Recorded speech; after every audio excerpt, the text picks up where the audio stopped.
Well, greetings, friends, and welcome to the Gospel Underground podcast. This is episode 75, an audiobook extravaganza. This is the COVID Culture Survival Guide, Part 2. We are broadcasting live, well, live for us, from the Power of Change Worldwide headquarters here in Blacksburg, Virginia. Well, this is a special episode because it's an audiobook episode. We're doing this series of episodes on kind of quarantine life, not a survival guide in a medical sense or in a tactical eat feral hogs that you hunt in your woods sense. There are other places for that, more serious places for that.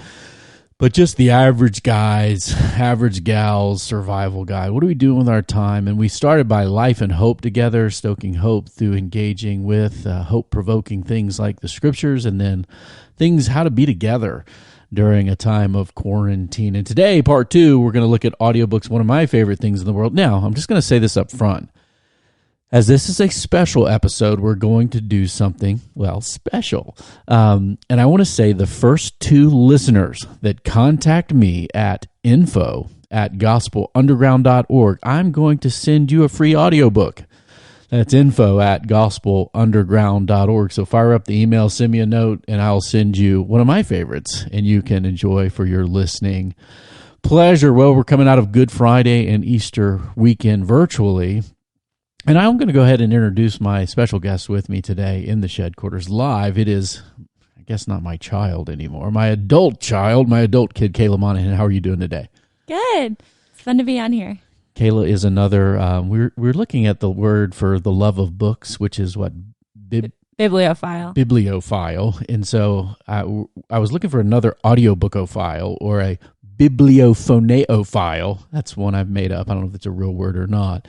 I haven't been able to confirm or deny that. The Google hasn't succeeded in confirming or denying whether that's a made-up word. So bibliophoneophile Kayla Joy Monahan, heading off to Washington and Lee University in the fall. Also a lover of audiobooks. Welcome to the show. Thank you. Kayla had the privilege of doing 2. We did 2 Good Friday watching TV worship gatherings together, which was quite powerful. We gathered with our friends from New Jersey, Jacob's Well, their Good Friday service, and then our church here, Valley Bible Church in Radford, Virginia, as well. It was kind of a powerful time for our family, and our son, your brother, who usually doesn't get emotional, got a little emotional, and I think the weight of the cross was significant for our family. And then Easter Sunday, again, we took a picture of our congregation, the 5 of us. Had some serious house church throwback vibes. That's right. We started a church together, Kayla and I, long ago in a house, and so we did. Well, I was 7, so I wouldn't say everybody's a participant. Everybody helps. That's why I like nobody sits the bench, right? At Jacob's Well, we've heard that before. Nobody sits the bench in the kingdom of God. Well, I've got a segment, Kayla, as we start that we've called Rantology in the past, and ironically, the picture, if you look at your iPhone or your Android phone right now as you're listening, we kind of throw pictures up during our segments, and the Rantology picture that I picked last year, Kayla, is a rancid-looking bat. Now, that's kind of crazy because most people think some sort of bat virus is actually coronavirus SARS-2 or whatever. And my Rantology has a lot to do with the time of coronavirus. Rantology is a segment where either me or Jesse gets fired up and gets on a rant. And my rant today is about bad takes I've seen on Twitter related to COVID-19. Now, the first bad take are hyper-environmental people that are like, well, Mother Nature is just cleansing the earth. I'm like, yeah, but that's not cool to say when people are sick, right? And dying. And look, I know there are some of you, no, not some of you, none of you listeners, some people out there that think there's too many people and wants to get rid of some. Never going to start by volunteering, of course. But that's not cool, right? Hey, look, let's take care of the environment. Let's not wish the environment to wipe us out. Secondly, there's been prosperity preachers like Kenneth Copeland. I don't know what he's doing. He's kind of like blowing away the coronavirus on his little show and like spitting out like a little kid going, coronavirus go away. Not a good take. I also saw a video of a lady just driving to church saying, the blood of Jesus covers me. Look, this is the Gospel Underground. We understand the blood of Jesus covers us from all things. But to not love our neighbors and just to say it's not applicable to you because of the blood of Jesus, coronavirus, I don't know. We don't put the Lord our God to the test, and we want to love our neighbor. Social distance, go back to church when your governor says you can go back to church, gathering together. Final rantology, Kayla, is about Zoom. Now, Zoom is super popular. I know everybody's doing Zoom calls. I'm doing Zoom calls. It's unavoidable. Zoom coaching, Zoom soccer stuff, Zoom school, Zoom college. Everybody's Zooming. Zoom. Zoom is very popular because it's very easy to use. All you need a link and a click and you're in. Well, that's been the problem. Because Kayla was on an actual call where, thankfully, she wasn't paying attention visually. Her sister was, where I guess some nasty, trashy images were thrown on the screen, and unfortunately, they had to shut that down. And reports out of Good Friday services being hacked. Zoom, get your stuff together. Look, we don't need to see trash in the Good Friday service with all the kids around, all right? Get your security stuff right. Start valuing people's privacy. Your product's good. It's easy to use. Nobody's leaving it. But get your stuff right. Those are all my rants today. Kayla, do you have any rants today you'd like to go on? No, I'm good. You usually tell Mom and I when you have one, so we'll wait for that later. Yeah, I'm sure you'll hear one sooner or later, but not right now. On a more serious note, I do want to ask for the praying folks out there. If you're not a praying folk out there, that's cool, man. Do your thoughts or whatever. Get up in your thoughts for us too. Thoughts and prayers for Brent Malcolm. Brent was on our last episode. He was the banker from London. Brent is sick, and he has been in his London flat for, I think, 9 days without, coughing and fevers and things. Fever's gone. Coughing's getting a little better. We think he's on the bounce. But yeah, pray for him. We don't know if he has the beverage or not, but certainly he's a good friend, and we love him. Praying for you, Brent. If you're listening, hang in there. Get back to health, and hide your wife, hide your kids. Well, Kayla, today our topic: audiobooks. Now, you've been listening to audiobooks, I think. Well, I know. Of course I know. I'm the reason. Yes, you are. I think I was giving you audio Bible stuff when you were born, right? Yeah. Playing in your room at nighttime and things like that. There are many, many, many virtues. Now, Kayla, do you consider, let me ask you that. I've never asked you this personally. This is a debated issue. I have opinions on it. But for you personally, do you consider, if you've listened to an audiobook, that you have read that book? Would you say, yeah, I've read that book? Would you say that or not? And why? That's a good question. So I don't listen to nearly as many books as you do, but I would say that in essence, I feel like I read them. I've done a lot of library books, virtually, so either reading on my phone or listening to them. And I would say, if someone asked me, hey, have you read that book? I said, I would probably say I'd listen to it. Just to qualify. Yeah. But in essence, yeah, I would say that I had read it. Yeah, see, this is why Kayla is a brilliant person and it says the right answers. I didn't prompt her for that, but yes, you should say you have read it. And if you want to be courteous and accurate, like Kayla Joy, you can say, yeah, I've read it. I listened to it, but it was a fantastic book. Thank you for confirming the correct way of seeing the universe. Which way should toilet paper come out, over the top or under the bottom? Teach your son. He does it under the bottom, doesn't he? Yes, every single time. We need to go back to disciplining our son. Well, why read books this way? Right? I've had people ask me this question, why don't I want to listen to that? I just get boring or I zone out. Well, couple things. One, I find it very, very helpful in exploring different topics or learning. I find them very entertaining, and I find audiobooks pleasurable, right? Now, let me just say this up front. I don't read audiobooks, and I do read them. Don't listen to them. I do not read audiobooks for retention or for the purposes of teaching someone something else. Somebody said, do you read a lot of Christian books on audio? I don't, because if I'm reading a book, I want to either retain or meditate on. I need to visually see the book. Engage with it, right. Or if I want to teach on something, I'm going to get a book probably. Or maybe I'm getting better with Kindle. Maybe I'll do that.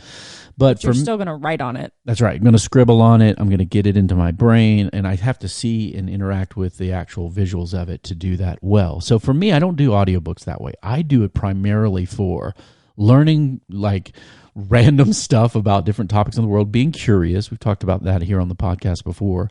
Entertainment, I really do enjoy. People say, what's your favorite genre of music? I'm like, audiobooks. And that's to which my kids say, nerd.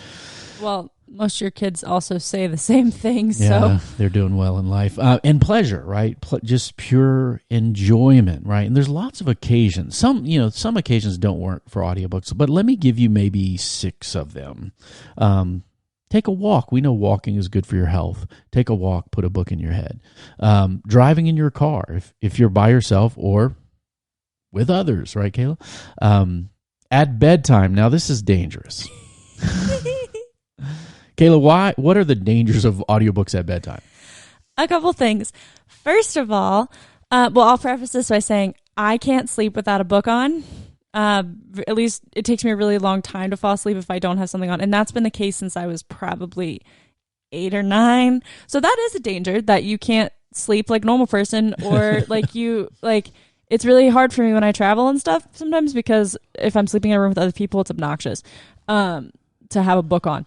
But also you can stay up all night because you're engaged with the book and you can't fall asleep. Even if you do put a sleep timer on, you can turn that timer off and wake back up and then just kind of like keep listening. You kind of oscillate between, yeah. And if you haven't read the book, it's a disaster if you like the book. Yeah. Or you just flat out fall asleep really quick and you lose like half the book and you have to go find where you are, and it's a pain to try to figure out where it was and where you were. And then if you half listened to something as you were falling asleep, did you actually understand it or not? And it's kind of a hot mess. So great for walking, driving your car, maybe good at bedtime. I do it myself as well. Working out, right? Go for a run, doing some in-stand squats or push-ups or body weight garage quarantine exercise regimen. Put the headphones in, listen to a book. Cutting the grass, yard work outside, that kind of thing. Or if you're indoorsy, you live in an apartment, you're in a larger building somewhere, when you're cleaning, cooking, or doing some housework chores around the house, great to kind of listen to a book. Again, take you away into learning and entertainment. Now, I'm going to give a few strategies for audiobook discovery. Obviously, the best way to discover new things to enjoy in any realm, reading, listening to music, movies, TV shows, audiobooks, is to ask people who have got good taste. Well, we're going to try to help you today. But just kidding. But there's some strategies for discovery that I've used. Like, I'm an audible.com subscriber, have been for forever and ever. Used to get audiobooks within iTunes. Now they have their own stuff and have for years. So we all subscribe and share the same library in our family. They're also, what is that listening app that you use from libraries? Was it Overdrive? Libby. Okay. Yeah, it's the new version of the library. So basically you can log in with any library card number. I think it works in most states. I know I've definitely done it in Virginia and New Jersey. Wow. And you can download books for up to like 21 days, depending on where you are, and listen to it on there. And that's very wise and very free, right? Yes, very free. Yeah. I pay a subscription for Audible, but Audible helps me with discovery. And there's a few strategies that I want to give you today. Authors, right?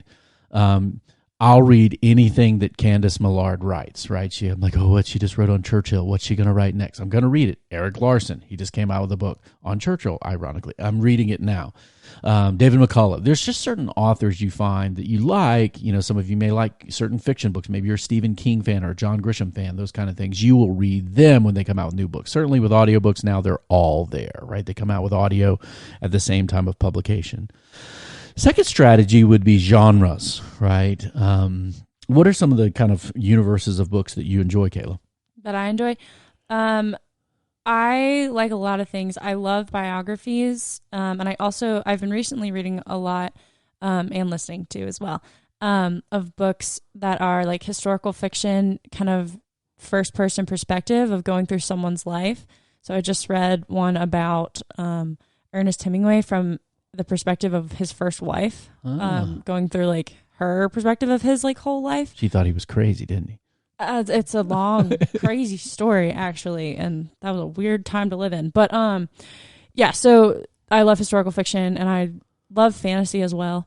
I'll find a series or an author, and I'll just go ham for a while. Yeah. And then, yes, I like romance novels. Well, we just don't ask. What are you reading?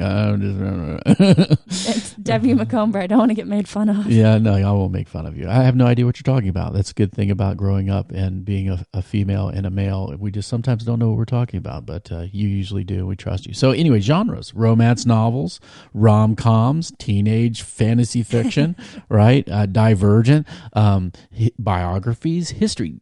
Both libraries and Audible.com, for example, are sorted into these things. And there are algorithms that say, if you like this, you might like that. And believe it or not, those algorithms are getting very, very good. I've found many books through that kind of way of discovery, through genres I like, and then browsing in that and saying, hey, I like that too.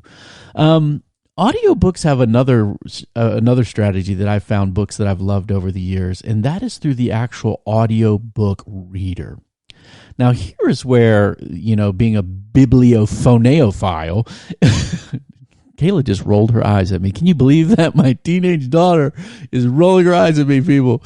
Being that I am one of those, there's a unique aspect to this medium that's different because it's really a performance, right? I can't tell you how a good book with a bad reader makes a really bad audiobook. It's ruined. Yeah, and you're like, oh, this stinks. I'll even say, hey, get this book, but get it with this reader because this reader is amazing. And so I have two favorite readers, and literally I sometimes will do a search on Audible by the reader's name, and they'll show up. You can sort by reader, and the production of some of these people is unbelievable. I think they just read books all the time out loud in front of microphones. I think my favorite of all time was a man named Edward Herman. You'll hear from him here in a moment. But Edward Herman has now passed away. He's deceased. He died maybe a couple years ago. Yeah, you were upset. I literally, I don't know the guy. I've never met him. I've listened to so much. He did lots of David McCullough books, which are kind of American history books. He's done a couple of my favorite audiobooks of all time.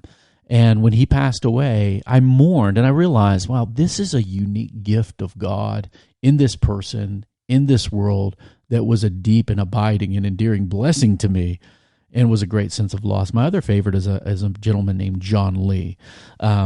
We'll play some of his stuff here in a moment as well. So discovery, authors, genres, readers, using algorithms to discover. And then finally, there are lists like Insider.com has a list. I'll put it in the show notes for this episode.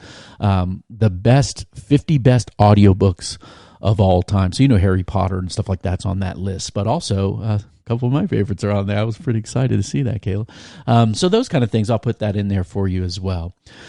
Now, I'm going to just go ahead and just put my cards out there that I think I've determined my favorite audiobook of all time. Now, that's a high bar to aspire to, but I'm going to play you a little sample of this book. It's called The Boys in the Boat, 9 Americans and Their Quest for Olympic Gold at the 1936 Berlin Olympics. Now, the reason why I love this book, one, it's got sports competition drama, which I like that. It's got love stories.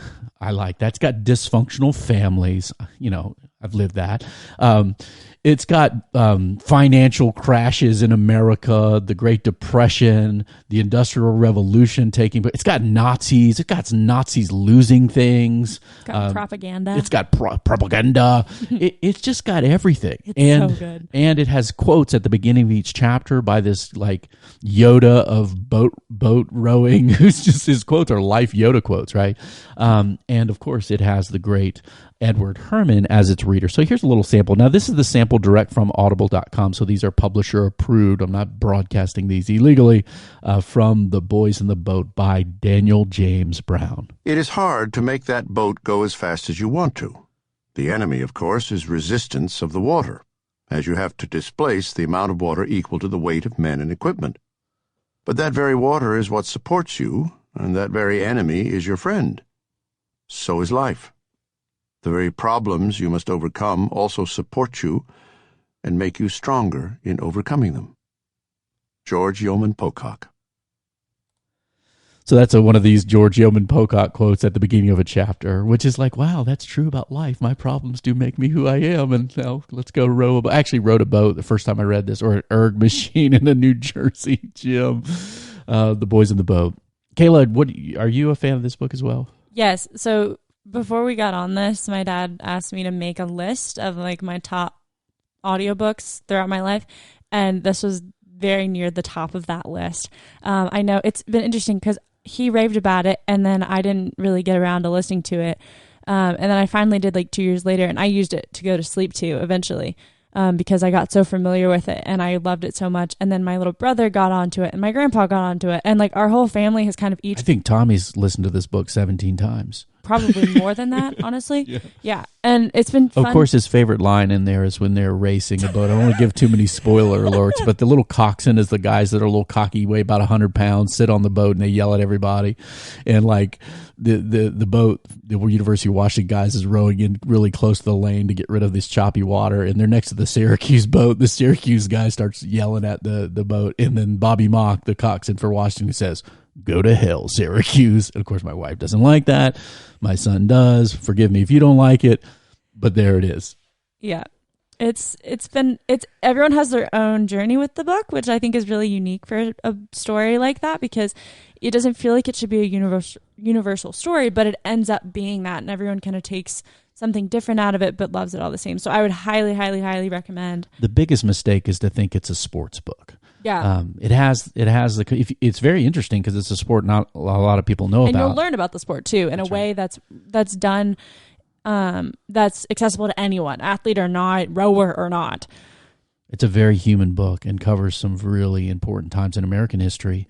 And it's so well written and so well performed by Mr. Ed Herman. My second, this was hard because at this point I'm into a whole lot of books I love. But the second book is by an author named Lauren Hillanbrand. Lauren Hillenbrand's fantastic, and you might not know who she is, but you really do. She wrote the novel Biscuit, which is a historical piece as well, based on it's a historic nonfiction, creative nonfiction, we'd call it. Seabiscuit was a horse that was small and kind of maligned, but yet awesome during the Great Depression. And Seabiscuit was made into a movie that a lot of people know about. So I love Lauren Hillenbrand, but my second favorite book has to be the book Unbroken, which is also by Lauren Hillenbrand, turned into a movie. The movie's okay, not as good as the book, not nearly as good as the book, about Louis Zamperini's life, he was actually at the 1936 Olympics as well, World War II, shipwrecked, Japanese prisoner of war camp, unbelievable story. And of course, we'll give you a little love from Ed Herman here on Unbroken, a World War II story, survival, resilience, in the pre-dawn darkness redemption. of August 26, 1929, in the back bedroom of a small house in Torrance, California, a 12-year-old boy sat up in bed listening. There was a sound coming from outside, growing ever louder. It was a huge, heavy rush, suggesting immensity, a great parting of air. It was coming from directly above the house. The boy swung his legs off his bed, raced down the stairs, slapped open the back door, and loped onto the grass.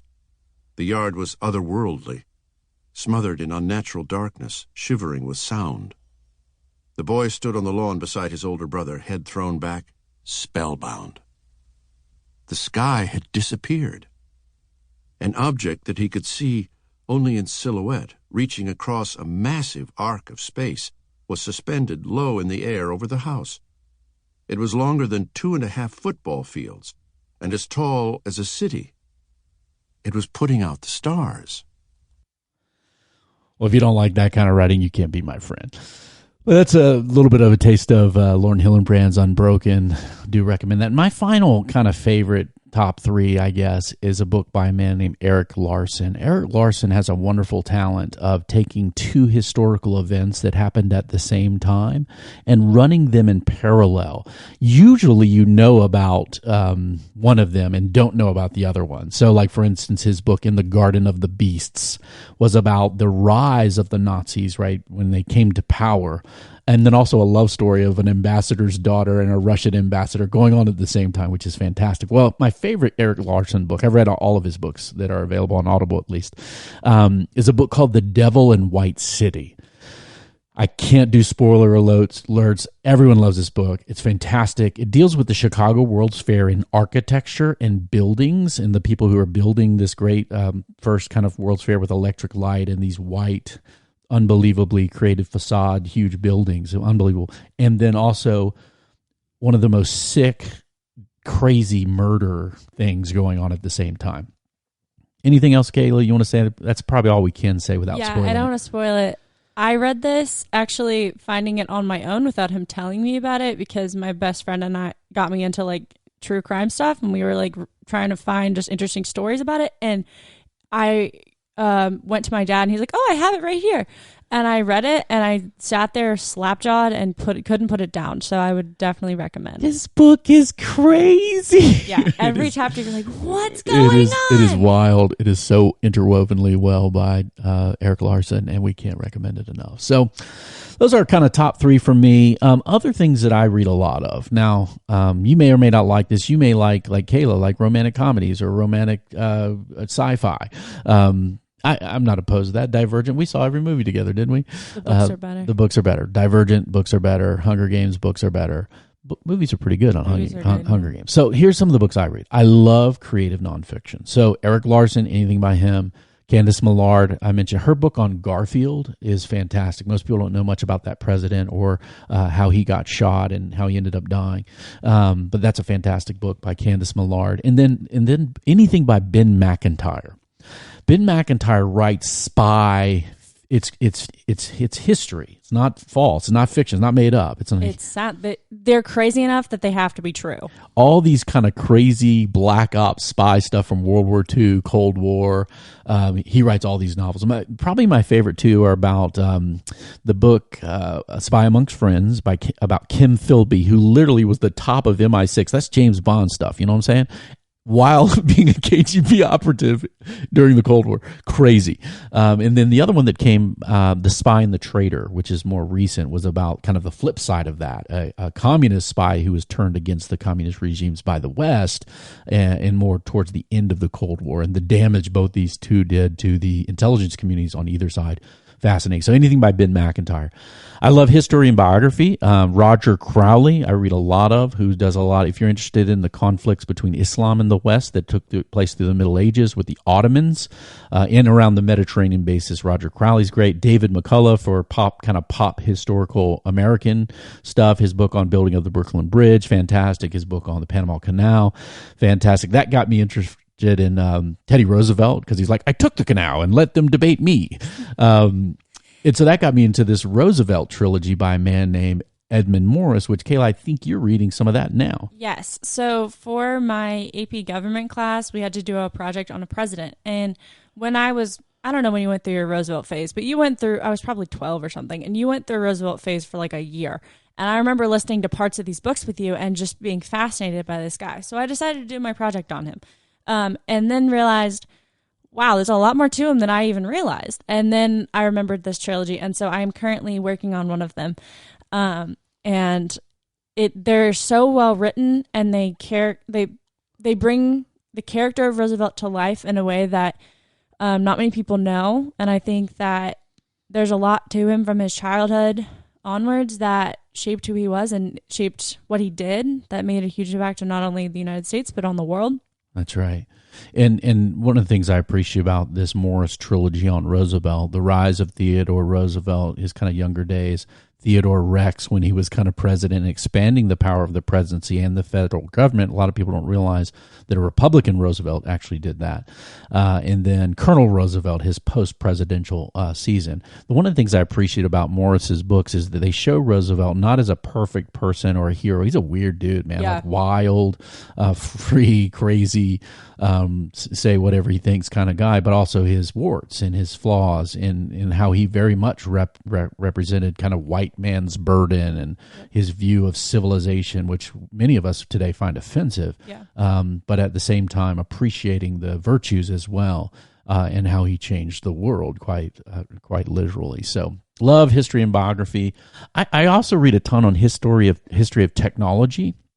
So Becoming Steve Jobs is a great book. Steve Jobs by Walter Isaacson. The Second Coming of Steve Jobs. These are great books on Apple. Book I Was, which I think, Kayla, you've read. I read that when I was 13. Yeah, when you were little. I Was is a book about Steve Wozniak, yes. I Was, iPhone, I Was. And it's about his perspective. We all got Steve Jobs and stuff, but we didn't get Woz, who was the genius, actually, the computer guy. The computer genius behind all of Apple for the longest time. Still around today and saying pithy things online and being an activist.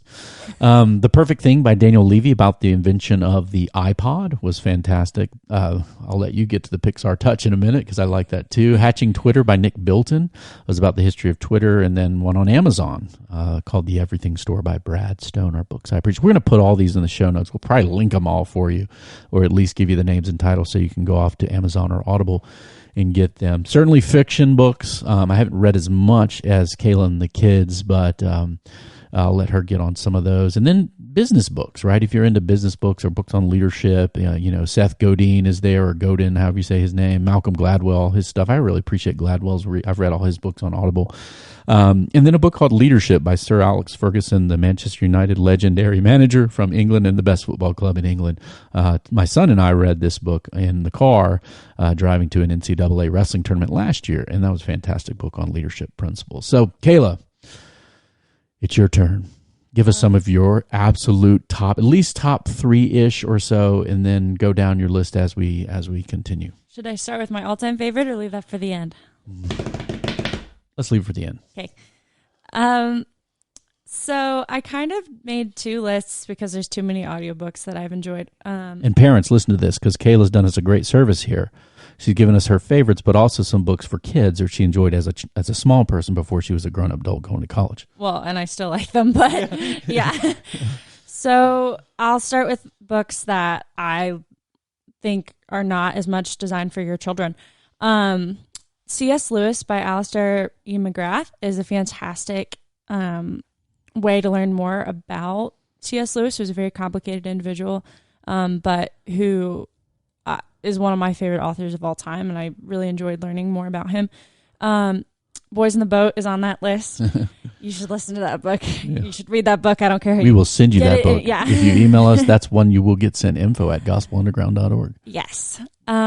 There's Bear Grylls was a survival guy on TV. He's kind of one of the early ones that our family really liked. Man vs. Wild was a show I remember watching after church on Sunday afternoons with everybody. And he has an autobiography called Mud, Sweat, and Tears that he actually narrates. And he's British, so he sounds good on narration. He sounds fantastic. And that one was something that I kind of ventured out and was like, hey, can I listen to this one? That nobody else in the family had done. So it was cool that it was kind of my book that I got to find and really, really enjoyed. He was in the British Special Forces. He climbed Mount Everest. He's done some insane things. So if you haven't heard of him, you should go check him out.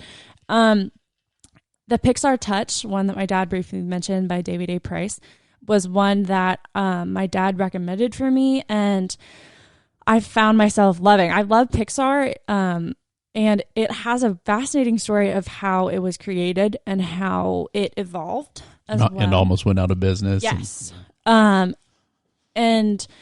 just the determination of these tech guys to really want to just not only focus on a new medium and a new technical aspect, but to really tell a story was something that really attracted me as someone who's obsessed with just stories in general. And so it's a really cool way to learn more about technology, but also about an art form and computer animation that has kind of taken the world by storm. Yeah, the Pixar Touch is another one of these books that covers many disciplines. If you like really nerdy computer stuff, it gets the story behind the creation of computer-generated graphics and the machines and software that does that. But it's not too technical. Anybody can read it. But also creating a business, which is a creative business, so the art of storytelling. And then if you're into businesses that are about to fail and fall, and Steve Jobs comes in and kind of, after he got fired from Apple, this is his claim to fame during that season, and funded them and brought Toy Story financially to the screens. And so wonderful. And then John Lasseter, who's I still think he's in charge of Disney storytelling. So he moved from just Pixar to overall of Disney. When Disney bought Pixar back, and that whole interplay between Pixar and Disney and how that all happens in and out is all there as well. Yep, phenomenal book. And then The Chronicles of Narnia by C.S. Lewis is a classic. This is might be my transition book series into the kids list. And they have a great box set that you can get on Audible or library, and then also individual books if you want to go one at a time. And you get readers that kind of they sound like this. This is from Lord. Horse and His Boy. And he bowed, kneeling before him, till his beard touched the earth, and made signs to Shasta to kneel also. The stranger demanded hospitality for the night, which of course the fisherman dared not refuse. All the best they had was set before the Tarkan for supper, and he didn't think much of it, and Shasta, as always happened when the fisherman had company, was given a hunk of bread and turned out of the cottage. Now, that sounds better than my own head reading a book, doesn't it, Kayla? I would agree. And fun fact about that box set, I would definitely recommend those particular readers because, well, I'm selfish, but my sister and I, when we were little, could quiz each other all the time on which Narnia book it was by the reader. All of them have different readers, and we could hear Harper Audiobooks Presents, and we could quiz each other on which reader. Yeah, it was. they would do it with me. They would say, "Dad, okay, play any of the Narnia books. We're not going to. Don't tell us which one." And they want to see how quickly they can tell me which book it was by listening to it. We'd race. Yeah, like one word. It's like Name That Tune, or what is that show that Jamie Foxx is hosting where you try to guess music? Beat Shazam. Yeah, just hearing it, and they could do it, man. Yeah. But yeah, so that is one that I think is accessible, very accessible to children, obviously, but also adults. There's a lot to learn and a lot to glean from those books of fiction that are just phenomenal. And so transitioning to my kids list. All right, parents, pay attention. If you're listening out there, these are some great stuff that stuff that the kids dig. Yes. So most of these I have listened to extensively. Some of them I've listened to briefly, and we're told by my siblings that they have to be on the list because they are probably more into audiobooks now than I ever was or is now. So anything by Brian Jakes, I think I'm saying that right. It'll be in the show notes. The Redwall series are fantastic. They're about a bunch of animals living in like monasteries, and it's fiction and it's beautiful. And they're really entertaining. They're a bit long, but they're really good. The Magic Thief by Sarah Perenius, I think is how you say your name, is a series that my brother and sister particularly got into.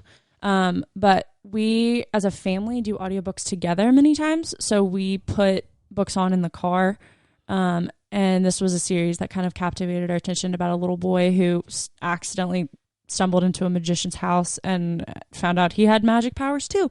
It's a really interesting story. A more historical kind of book, Johnny Tremain by Esther Forbes, I was required to read in 4th grade and did not like it when I was required to read it. And then we got the audiobook when my sister had to read it, and all of us fell in love with the book more than I ever thought possible. It's about the American Revolution and kind of just a boy's take on it as you follow him through becoming crippled so he can't be an apprentice, all the way up until the night of Paul Revere's ride, which is a really interesting way to shape history through fiction. So historical fiction kind of there. From the Mixed Up Files of Mrs. Basil E. Frankweiler by E.L. Koenigsberg. I should have practiced saying these earlier. You did very well. Thanks. Is one that, again, we had to read for school, and none of us liked it in class. And then we went home and got it on audio, and my sister and I loved it. And I still can listen to this book anytime, any place. I love it. It's about kids who run away from home and go to New York City and live in a museum. And why wouldn't you? Yeah. I mean, if you're in New York. But it's interesting just kind of following two kids, a brother and a sister, around New York City, and kind of they're living there and figuring it out. And it's kind of a coming of age story, and it's just a really cute story. And then these two are probably my top 2 things for kids that I can give, or honestly adults, you should listen to them too. The first one is Story of the World by Susan Weiss Bauer, which basically is like all of history ever, not actually, but pretty darn close, put in a narrative that kind of is continuous. So she jumps from country to country, explaining different histories and how they interact in different time periods, or what's coexisting at the same time in different, like the East and the West. And you will hear stories that you won't even think are true about some random places that you didn't even know existed. And it's super fascinating. And my mom loves it as much as we do. And we'll listen to it probably more than we do just to learn more about the world and how it was formed and how, different societies have risen and fallen. And it's just a really cool way to look at history that is still written excellently but accessible to all ages. Yeah, our kids love the reader. I forget his name. Jim Weiss, I think is his name. And we used to listen to these in the car, and he's like, The Story of the World, History for the Classical Child. Yep. They used to read that over and over again. Yeah, Story of the World is on welltrainedmind.com. You can get those as MP3s if you do have kind of a car ride anywhere back and forth, or just want to use old school technology. They have discs, but also MP3 downloads. I'm not sure if they're on Audible, but welltrainedmind.com has those. Yep. The last kids series is Guardians of Ga'Hoole by Catherine Lasky, which we stumbled upon because a movie came out when we were little that honestly is not very good. I loved it, but it's just not very good, especially after you read the books. But it is a whole extensive series on owls. And battle owls. Yes. And these owls you learn about a brother-sister and team, and they kind of start, and then it goes into this whole world of all these different owls living together and fighting in harmony. And I never thought I would be interested in owls, but I can. Wonder. Oh gosh, here's the reader. Gonna make Kayla Someone cry. stared at the hole that now began to split into 2 or 3 cracks. The egg shuddered slightly, and the cracks grew longer and wider. He had done this himself just 2 weeks ago. This was exciting. What happened to my egg tooth, Mum? Kayla's starting to mouth these words out loud because she knows them very well. But Guardians of Ga'Hoole by Catherine Lasky, definitely on Audible, definitely awesome. Good reader. Yes. Very, very good series. And you'll learn a lot. She knows her owls. And then she's like, you learn all the different species, the official names. Like, we could tell you in all 3 of us in the proper accents of which owl it was, which species it was. And she also has a series called Wolves of the Beyond that is good, though start with the owls. The owls are better. Yeah. But yeah, so that is my all right list. Top 3 for you, Kayla. Boys in the Boat is on the list, but you have 2 others. Which other 2 make your top 3 list? So top 3 is really hard.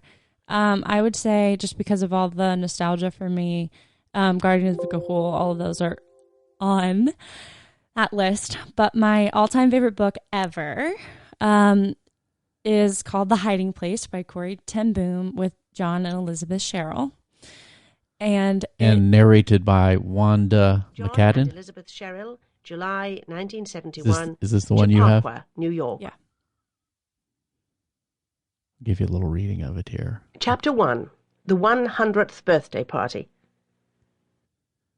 I jumped out of bed that morning with one question in my mind, sun or fog. Usually it was fog in January in Holland, dank, chill and grey. But occasionally, on a rare and magic day, a white winter sun broke through. I leaned as far as I could from the single window in my bedroom. It was always hard to see the sky from the bayou. All right, Kayla, tell me about this book, because this is a $2,000 book in my mind. This book, in all honesty, has shaped my life in ways I never, ever would have imagined. This is the autobiographical book by Corrie ten Boom, right? Yes. Who was a Dutch watchmaker. She was one of the first women watchmakers ever, which is barely glanced upon in this book. And she and her family, her elderly 70-something-year-old father, and her spinster sister and herself ended up harboring Jewish refugees in the Nazi takeover of Amsterdam. And they do all end up getting arrested. Her entire extended family, they get caught, but the people hiding in their house do not. And she and her sister end up in some of the most atrocious concentration camps from World War II. And she makes it out alive, but her sister dies. Her sister does not. And her sister has visions as she's about to die of this place, of 2 places actually, of healing, and like describes in vivid detail these houses and like these banisters and these gardens and all these things. And Corrie's like, okay, well, you have to make it to see it with me.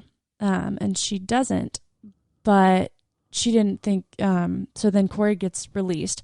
Actually, she wasn't supposed to be. It was a mess up in the system, and she was released. Kind of administrative paperwork mistake. Yes. Right? A week before all the women her age were gassed.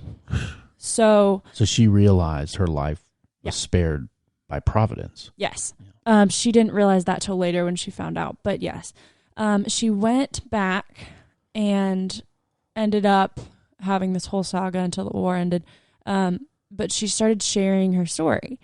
And she did a lot of stuff that this book doesn't go into, even with like Cold War stuff and sharing the gospel and things like that. But committed Christians, the 2 sisters yes. leaning on Christ together, and the big sister who perished really having a witness and effect on Corrie's life, who then became a worldwide evangelist, yes. really. And one of the talks she did, a woman came up to her afterwards and said, I had this vision or something where my son is currently fighting right now, but if he comes home, I know that I'm supposed to give you this house.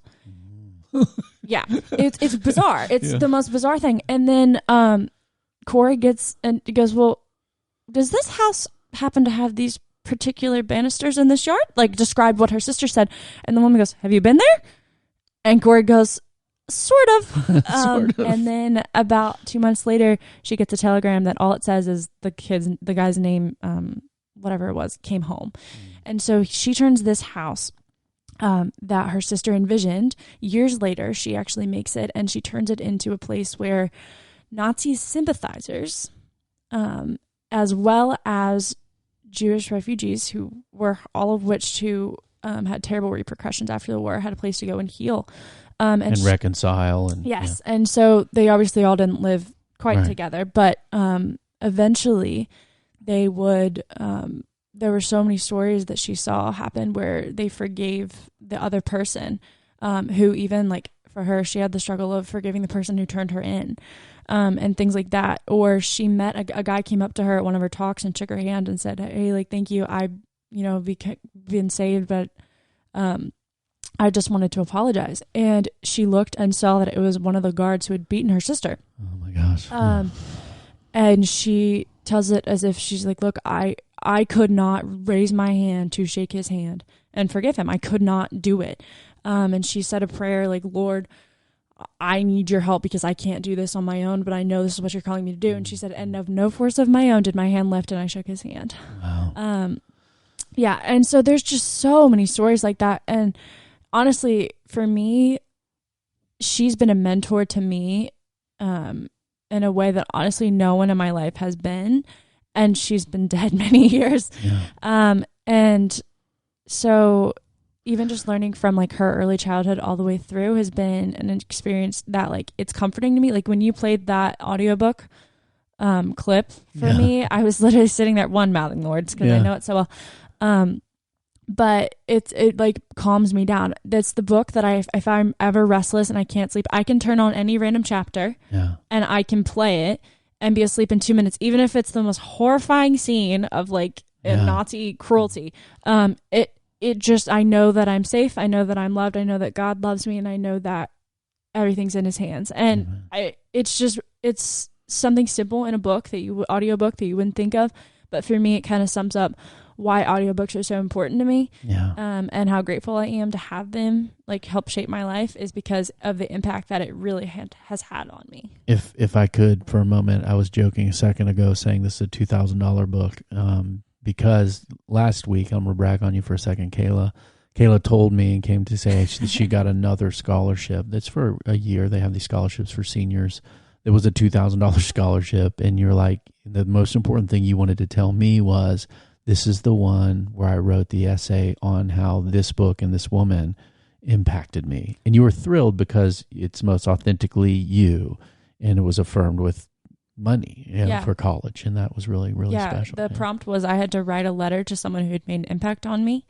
And so because she has. I wrote it to her and kind of talked about how she shaped what I want to do in my future, talked about how she shaped my present, how she shaped my growing up. And it was really cool to kind of have that be recognized and kind of just see that, like, you know, she's still making a difference even now. Amen. Well, Kayla, it's been a blessing to enjoy books with you. I can't wait for many, many decades to come to swap titles back and forth and maybe continue to share a login on audible.com so we can enjoy various books together. When I get credits, I'll still get them for you guys as well. We just got a Star Wars book for Tommy. So, hey, before I forget, I mentioned Edward Herman, who's passed away, but I forgot to play John Lee. Now, the reason why I love John, Kayla's laughing at me. John Lee, he hasn't done it in the John accent Lee yet. is a fascinating. Any of how the Irish saved civilization. He reads these kind of books by Cahill, his Hinges of History series. He does a lot of history, but he does a lot of the Mediterranean history that I like. He's British, but he can do every European accent perfectly. And so the book by Barbara Tuchman named The Guns of August, which I've recommended here as a World War I primer for many people before, has French and American and German and Russian and British and Italian accents, and he does them all. Now, I can only play the version of this book that he does on this free sample, but here, hopefully you'll appreciate some of John Lee.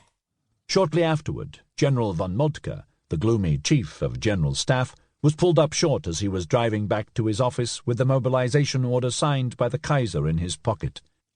A messenger in another car overtook him with an urgent summons from the palace. He returned to hear a last-minute, desperate proposal from the Kaiser that reduced Moltke to tears and could have changed the history of the 20th century. Now that the moment had come, the Kaiser suffered at the necessary risk to East Prussia, in spite of the 6 weeks' leeway his staff promised before the Russians could fully mobilize. "I hate the Slavs," he confessed to an Austrian officer. "I know it is a sin to do so. We ought not to hate anyone. But I can't help hating them." He had taken comfort, however, in the news, reminiscent of 1905, of strikes and riots in St. Petersburg, of mobs smashing windows, and violent street fights between revolutionaries and police. Count Pourtales, his aged ambassador, who had been 7 years in Russia. All right, there's a little bit of John Lee doing some German accent as well from a British perspective. Well, as we close up here today, I want to remind you guys, first 2 people to contact me at info@gospelunderground.org. I'll send you a free Audible download. Probably Boys in the Boat, maybe Hiding Place. Kayla, you have any final thoughts, words as we, songs, hymns, or spiritual songs as we about finish up today? No, just try something new. Yeah, try something new. Get outside of yourself. Explore. There's a lot of different options, a lot of different books you probably never even heard of that can really change your life. So give it a shot. Kayla, you've been a fascinating and wonderful guest in my life in general for 18 years, and certainly today on the podcast. I would use my nickname for you right now, but it's public, and I'll keep that private. No young man shall ever call you that, or I will kill him. Just kidding. I don't believe in violence unless it's necessary in some cases with boys. Keep doing push-ups, Dad.